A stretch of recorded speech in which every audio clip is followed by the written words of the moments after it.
Hello, and welcome to the Divorce and Beyond podcast. I'm Susan Guthrie, your host. As a top divorce attorney and family law mediator for 30 years, I know what you need to know to get through your divorce, and most importantly, how to move beyond it to thrive and transition to your new future. My experts and I are here to give you the insider view into the process, so listen in for the wisdom and expert information you need on your journey through divorce and beyond. Hi, everyone, and welcome back to Divorce and Beyond. I'm Susan Guthrie, your host, and as part of our special holiday archive series, I'm sharing timeless episodes that offer practical tips and guidance to help you navigate this season with less stress and more joy. So today's episode, Happy Holidays, How Co-Parents Can Avoid Holiday Nightmares, originally aired on November 16th, 2020, and features America's favorite parenting expert and Divorce and Beyond's as well, Christina McGhee. Christina is a renowned author and co-parenting coach, and in this episode, she shares invaluable strategies to help co-parents work together during the holidays to create a peaceful and joyful experience for their kids. From setting boundaries to managing expectations, Christina's advice is a must-listen for anyone co-parenting during this often challenging time. Just a quick reminder, some links mentioned in these archive episodes may no longer be active, so be sure to check the show notes for updated information. Now let's dive into Happy Holidays, How Co-Parents Can Avoid Holiday Nightmares with Christina McGhee.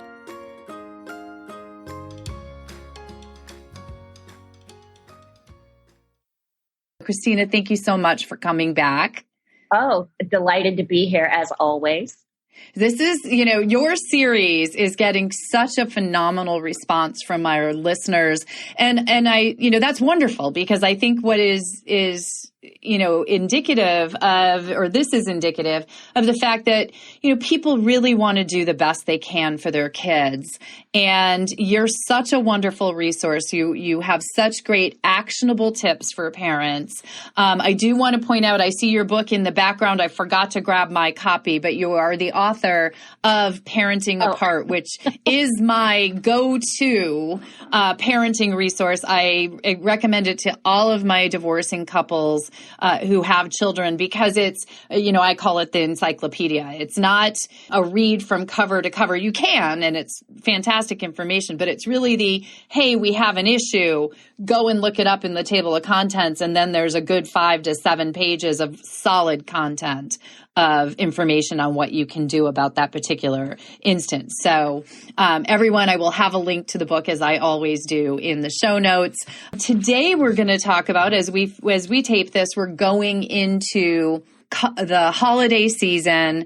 We're taping this at the end of October. It will probably air in early November. So going into that holiday season, for many families, it might be their first holiday season as separate households.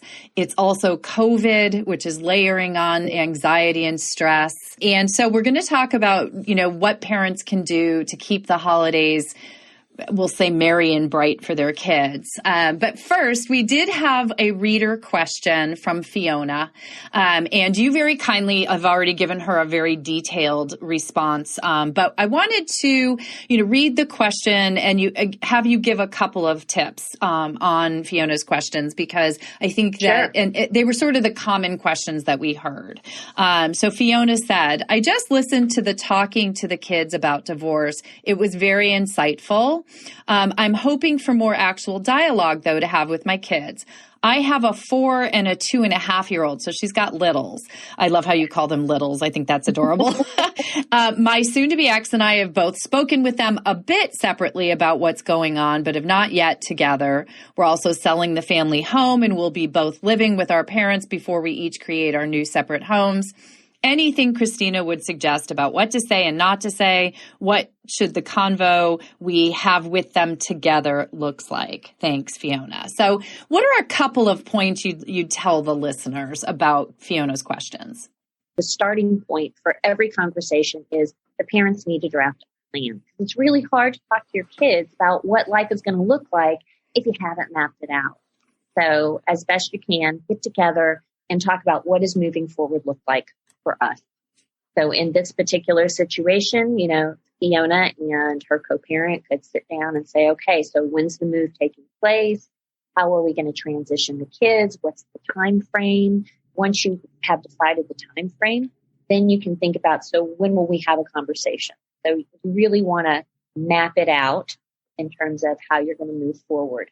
I think when you talk about little kiddos, the hard part is developmentally, the littles don't fully get it, right? Cognitively, they're just not there.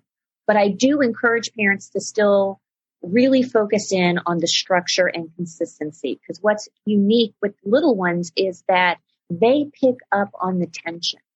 They pick up on the stress, the uncertainty, the, chaos of the transition. So you want to, as much as possible, for co-parents to really try to provide consistency, predictability, and structure. And if you can mirror that within each home, that's even better. That will help kids tremendously. And then in terms of the talking point, I would refer people back to the guide that I offered as a free bonus for people who listen into the podcast, because I really break down, scripts from young kiddos to older ones. What are some things they need to hear? Basically, with little kids, they need to know that you're always going to be mom and dad. That's not going to change, even though our family's changing. Have a home with mom, a home with dad, and that this is not your fault. Divorce is a grown-up problem. And I do recommend that parents use the word divorce, even though for little kiddos, they don't quite understand it. As you continue to give them the same message over time, they'll be able to integrate it. And it will be just something that they understand. The other part about the moving and it being temporary in Fiona's situation, which may be an issue for lots of co-parents right now, with everything that's going on, I think you give kids as much detail as you can that's age appropriate. Think about what's important to them, what things are going to stay the same, what things are going to change, and then tell them that for now, this is where we're going to live.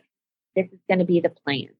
And I tell parents, when you're prepping kids for change, think about other big changes that you have gone through as a family. Like when you take your kids to the first day of school, right? You don't drop them off at the door and go, see you later. Bye. You talk with them about it, right? You plan it and you help them visualize it. So when you can do that with your little ones, kind of talk them through, this is where we'll be staying. Here's where your bed's going to be. This is the time you'll have with mom. This is the time you'll have with dad.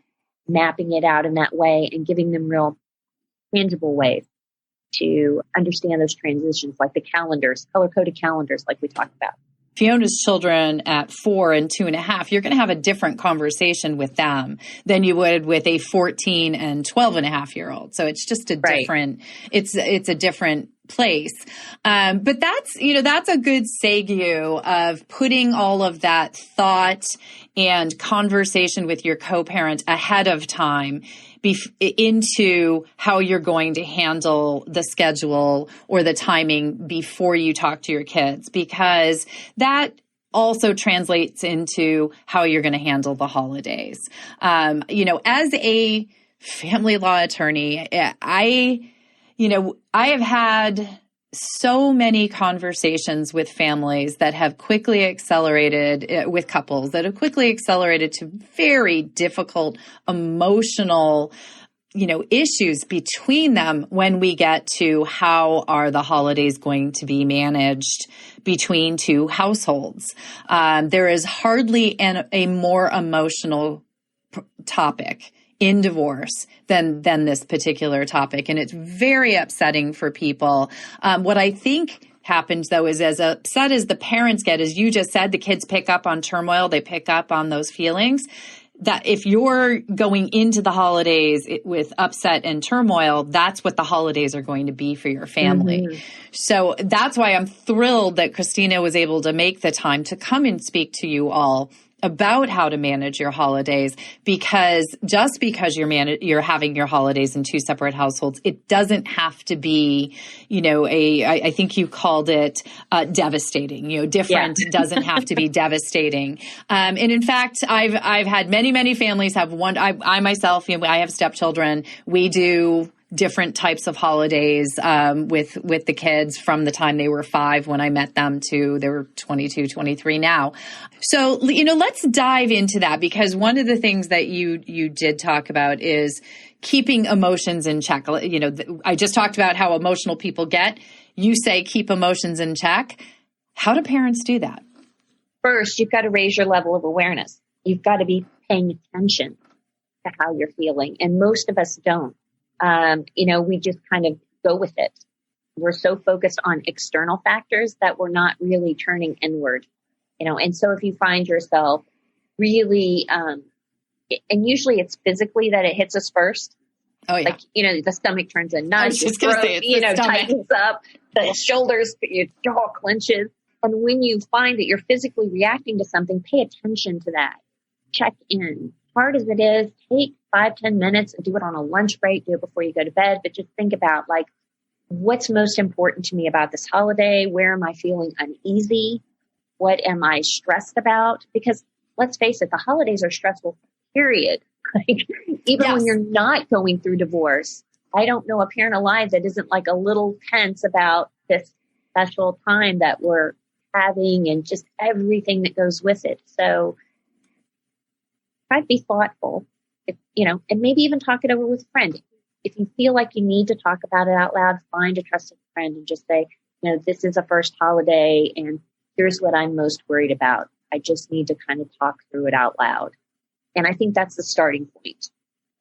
I think that's, such a good point. If you don't, it's, talking it out with yourself and then talking it out with your co-parent. But try to have that conversation with yourself before you have the conversation with your co-parent about how you're going to manage the holidays. And, the other part, and we talked about this in the parenting plan. In fact, you had a quote in the parenting plan episode that what feels fair to you might not feel fair to your children. Right. And we have a whole section in that episode about parenting plans and fairness are not necessarily, time with your children isn't something to be divvied up like it's a commodity.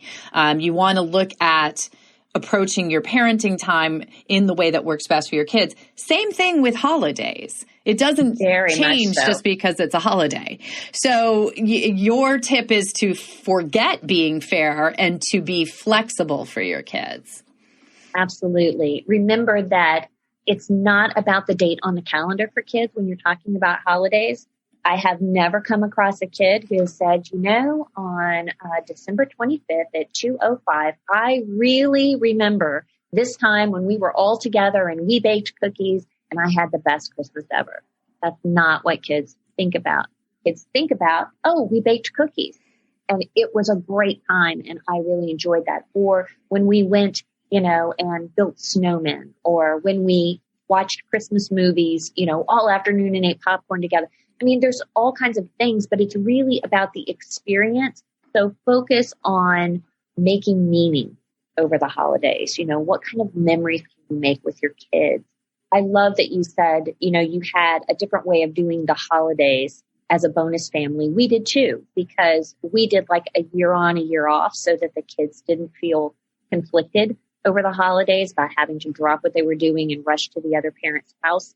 So what we would do as a bonus family is that, on our on years, we would celebrate Christmas a certain way. And on our off years, we had New Year's. And so we made New Year's our really big holiday on those years. And the kids had something to look forward to.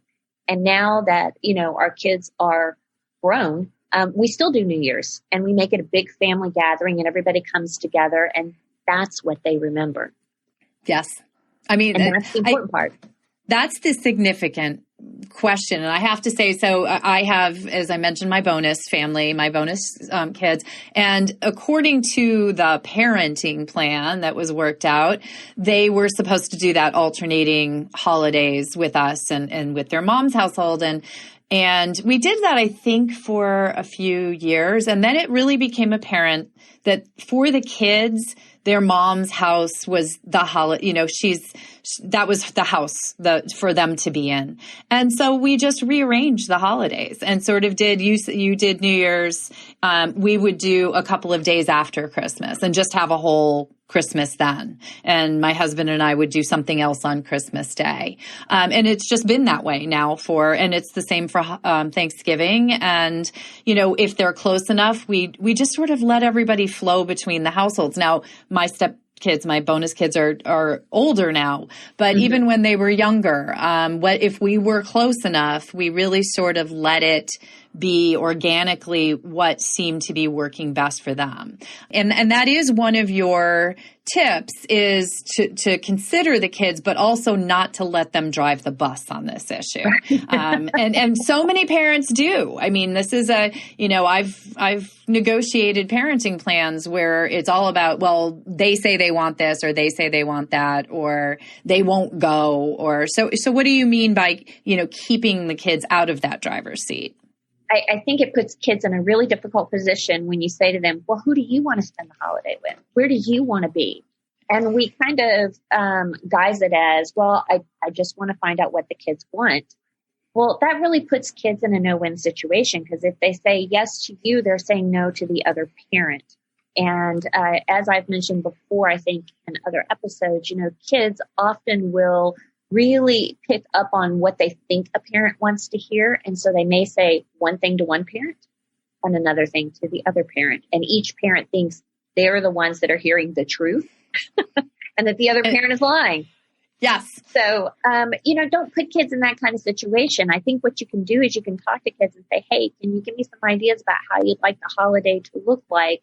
I want it to feel most comfortable for you. I don't want you to think about how it feels for me or how it feels for the other parent. But really, I just like to hear, what about the holidays in the past, or what about the holiday coming up are really important to you? And let's see how we can be creative about honoring that. And really, this is something that I think parents really need to pay attention to. And that is, it's okay to think outside the box. You can be creative about how you approach some of these issues, some of these celebrations. You don't have to throw out everything that you've done in the past. Some of that may be things that you want to keep, traditions you want to hang on to. That's okay.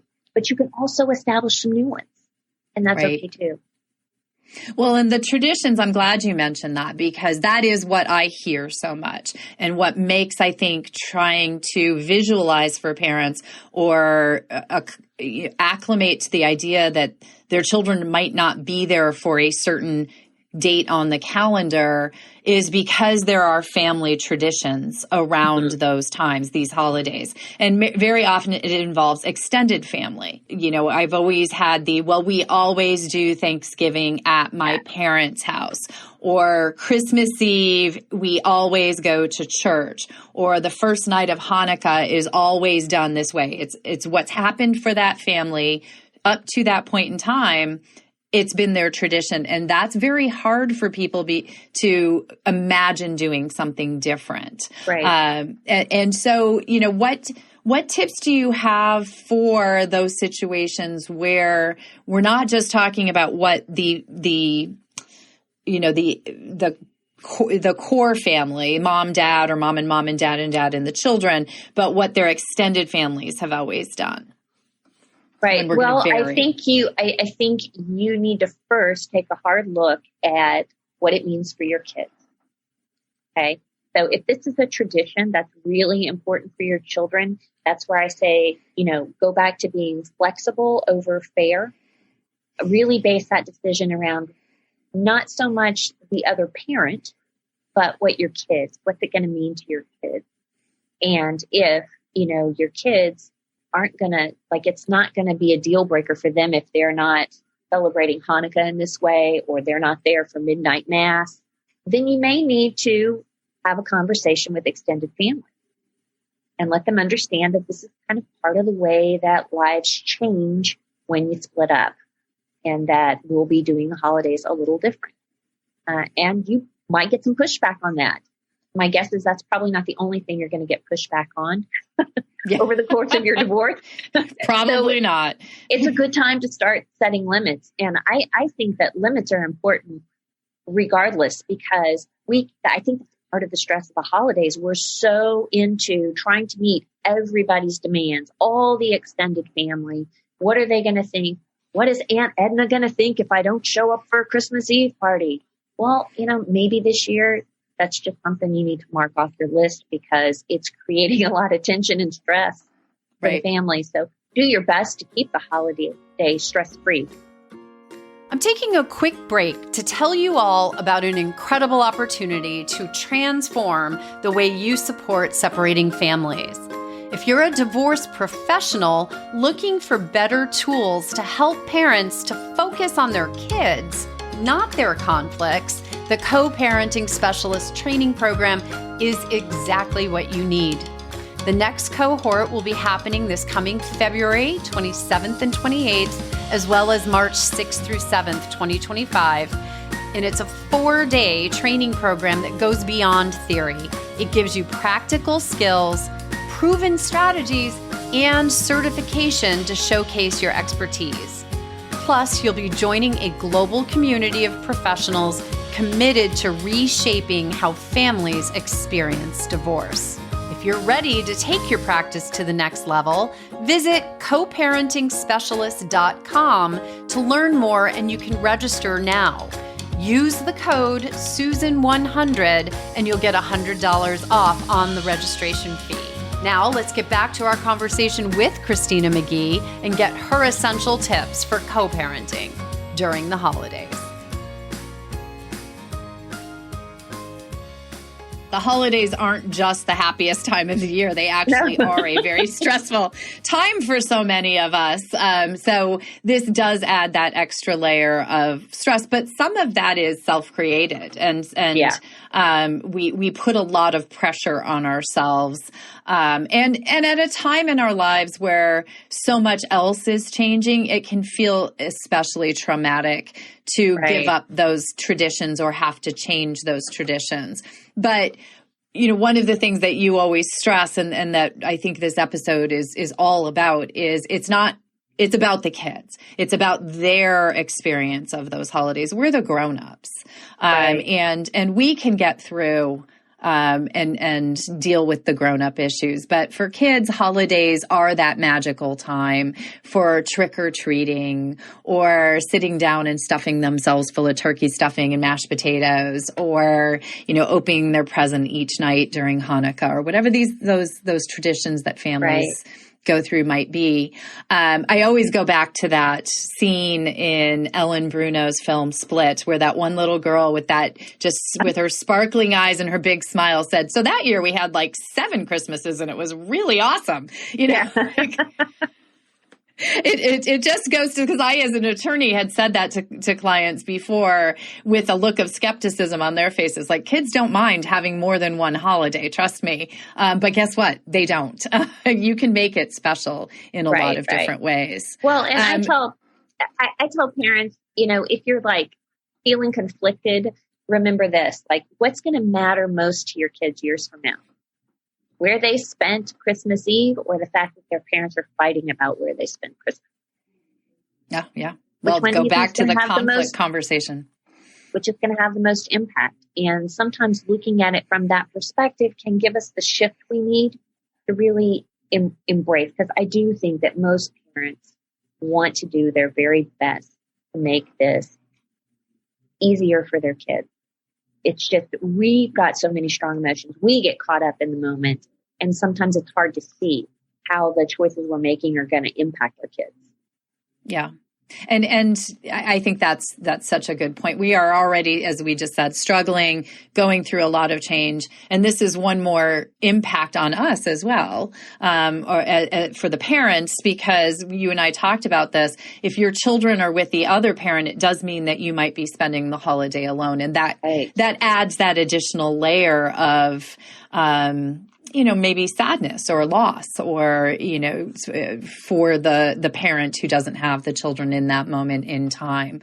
And that's another reason why, making it special when the children are then with you, even if it's not the actual holiday day, can help you as well. But we also just mentioned one of the big words, and this is, I've literally had pages in agreements over this particular issue, gifts. So some of these holidays are geared around gifts, specifically, mostly it's Hanukkah, Christmas, the kids' birthdays, things like that. But, this can be so rife with issues. I mean, one parent outspending the other, having more ability to spend, where the gifts are going to be and where they stay. Do the toys go back and forth between the households? Your tip is to give gifts without strings, which I love the concept. How does that happen?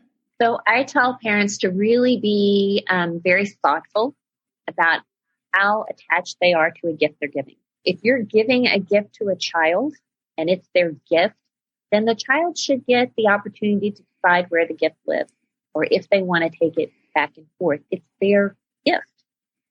If you're really struggling with that, then I would say you're better off not giving it as a gift. Now, it's perfectly okay when you have two households to say, hey, here's this bicycle I'm buying you, so that when you're here at this house, you have a bike to ride and you can go and hang out with your friends and you can do stuff.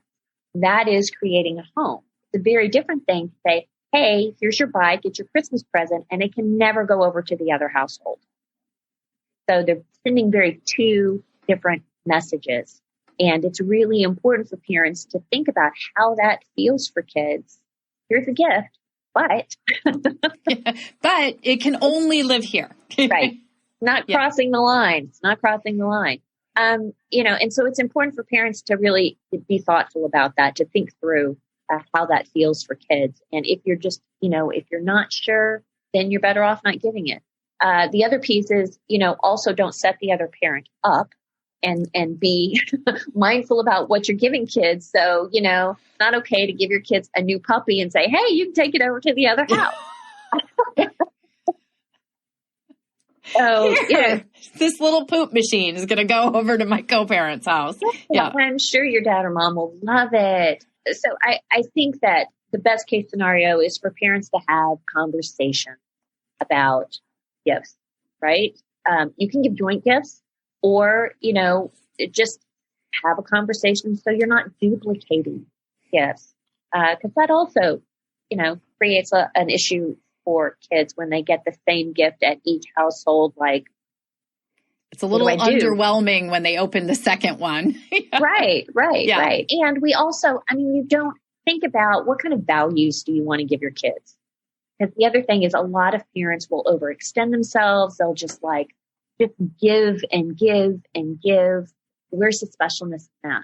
Well, I think there's that desire to make it a special holiday. And so parents will overspend or perhaps extend themselves in a way that they might not have in the intact households, and go beyond their means. But it also sets up almost a competitive feel for parents. Yeah. And I've actually had parents, and this is something that maybe people can discuss with their co-parent. I've had couples that will create a combined pot of holiday spending money, and they will each shop out of that combined and give combined gifts. And they will have, from mom and dad or mom and dad, and they will have some of those gifts be at one household and some of those gifts be at the other household. But they will decide we're going to spend a certain amount. We'll each put in this much toward it. And, many families have one parent that's traditionally done the Christmas shopping. Sometimes that it works for those families for that person to continue doing that. Sometimes they talk and they split it up. And that's actually worked very well for some of my families, because then that takes all of that, everything that we've just talked about, out of the mix. It's a jointly given gift. It can go between the two households. Right. There's no double gifting and there's no competitiveness in the gifting. So something to consider. But, there's also for kids, I think, because many families don't sit down. Many parents have a hard time talking about this. This is extremely emotional. Parents don't like talking about it. It's very, difficult. And so they may not either have a plan or they have a hard time talking to their kids about it. So sometimes the kids are kind of left in the dark. Right. That's a big problem. That's a huge problem.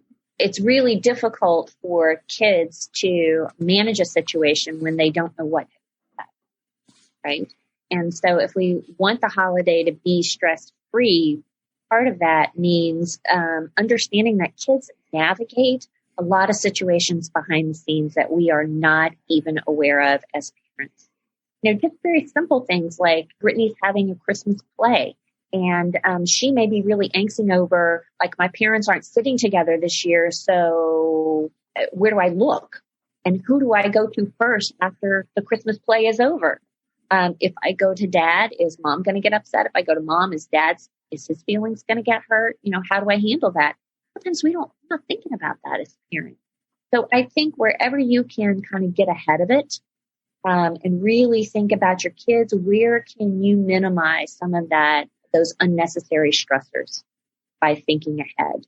If you have a parent who's not particularly cooperative and for example, with the Christmas play, that might be an issue for Brittany, you can say to Brittany, I know dad's going to be there. So when you get done, why don't you go over and say hello to him first? And I'll be waiting for you, by the backstage door.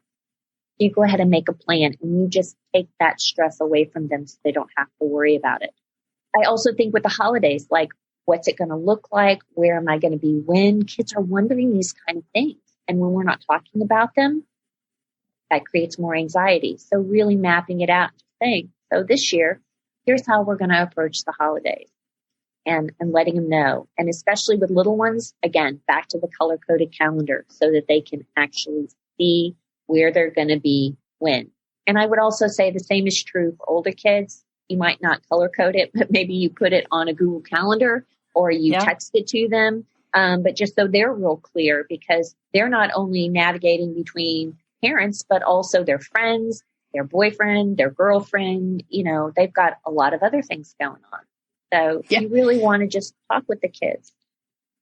You just said that about the Christmas play at school, and it reminds me, I was talking to a colleague the other day. Now, we're talking about a family mediator who's probably in his later 30s, and we were talking about his growing up in a divorced family, and he told me, so this is 20 years later for him, he told me the story of the school play. I don't know if it was a holiday play, but the school play, and his parents were both there, and he still remembers very viscerally as he came off the stage not knowing where to go.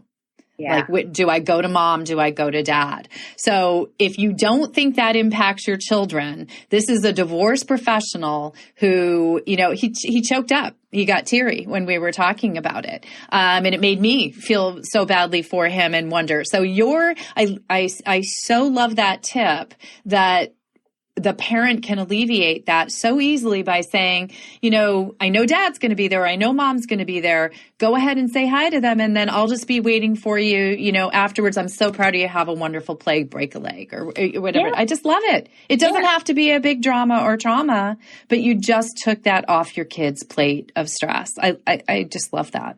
It's wonderful.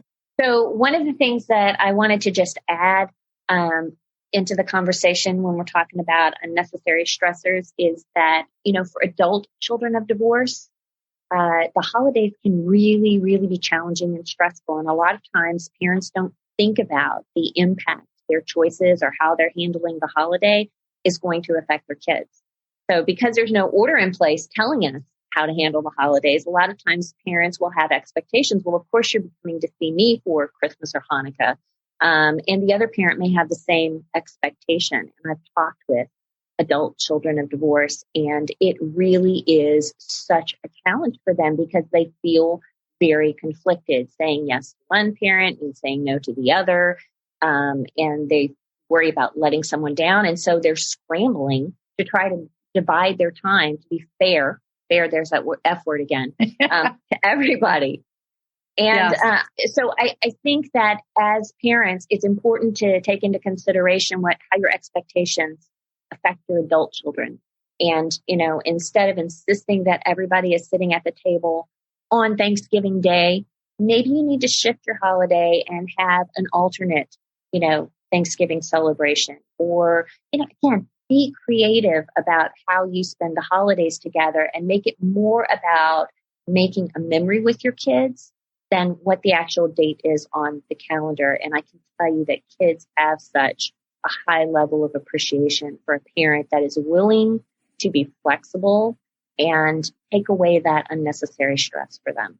And talk to them about it. I mean, I think that's the key component, because even what you just said about adult children is, instead of just assuming, well, they're grown-ups now, there are no orders in place, it's okay, they can just figure it out themselves.